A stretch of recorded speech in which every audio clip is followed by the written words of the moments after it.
तिमीलाई म धन्यवाद दिन्छु।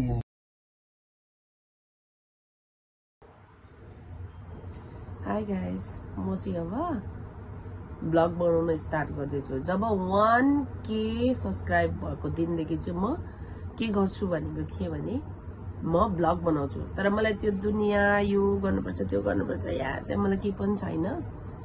मलाई चाहिँ के छ भने थम्बनेल सम्नेल के पनि चाहिँदैन मलाई चाहिँ। म चाहिँ जे छ सिम्पल जस्तो छ त्यस्तै बनाउँछु म भनेर सोचिरहेको थिएँ। अब मेरो फर्स्ट ब्लग हो। म बिरामी छु। म कहिलेदेखि बिरामी छु भने लास्ट विकदेखि, लास्टको विकेन्डदेखि नै म बिरामी थिएँ। भनेको म सन्डे पछाडि नै म बिरामी थिएँ। मन्डेदेखि म ड्युटी कन्टिन्यू गर्न सकिनँ।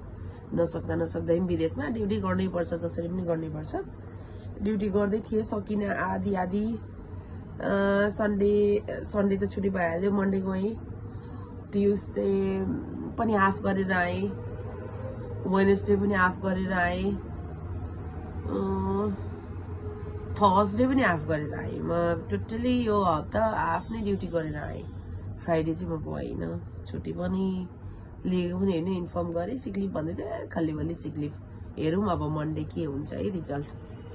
र मैले यत्रो दिन बिरामी हुँदाखेरि चाहिँ मैले मेडिसिन नलिकन म एकदम जब्बरिया छु नि त। म जब्बर गर्छु कि म बिरामी भयो भने बिरामी जस्तो फिल नगरिकन म आफ्नो मनोबलले नै म हर बिरामीलाई चाहिँ म जित्न कोसिस गर्छु। मेरो घमण्ड हो, मलाई थाहा छ होइन।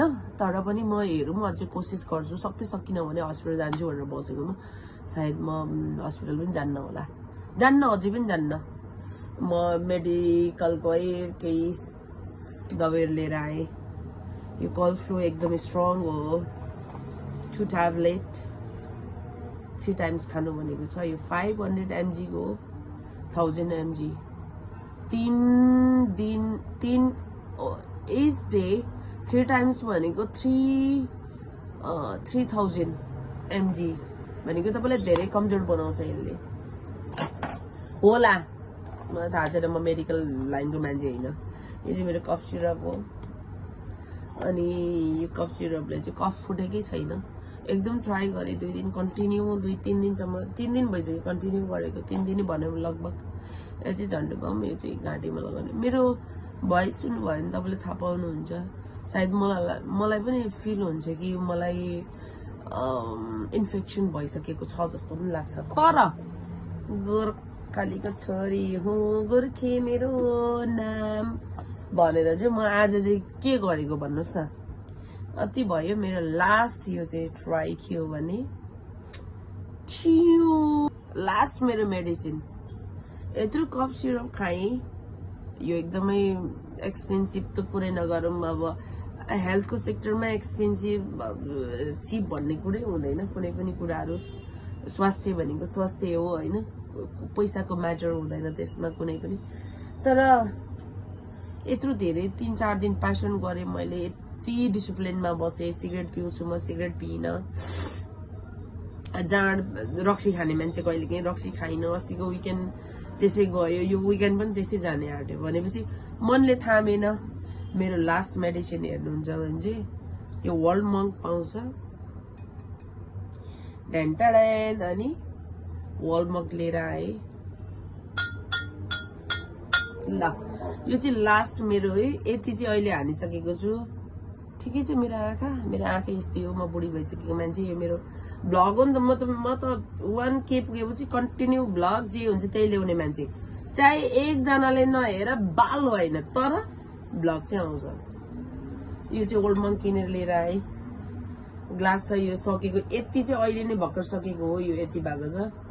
म जबसम्म यो कफ फुट्दैन तबसम्म हानिराख्छु। मरे भने चाहिँ हार्दिक श्रद्धाञ्जली, बाँचे भने फेरि साला जिन्दा भयो भने त फेरि केही न केही त गर्नुपर्छ यार। ल तिमीलाई धन्यवाद दिन्छु म। यदि मैले हेर्नुहोस्, यसको रिजल्ट चाहिँ म तपाईँलाई अर्को ब्लगमा ल्याउँछु। यो चाहिँ भर्खर हानेको, अनि अझै पनि हानौँ न त एक सट। अझै पुगेको छैन त्यति धेरै त। अलमोस्ट यो चाहिँ इन्डियन यो चाहिँ कति 19 दिराम पर्छ एकदमै चिप एकदमै सस्तो पर्छ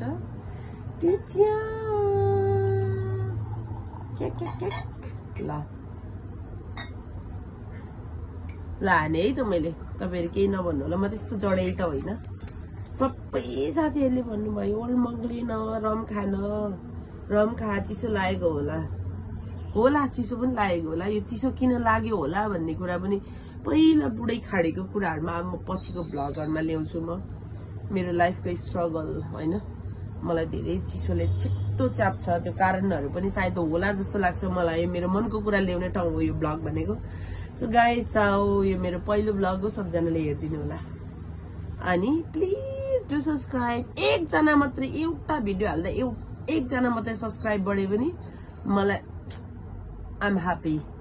So guys, thank you.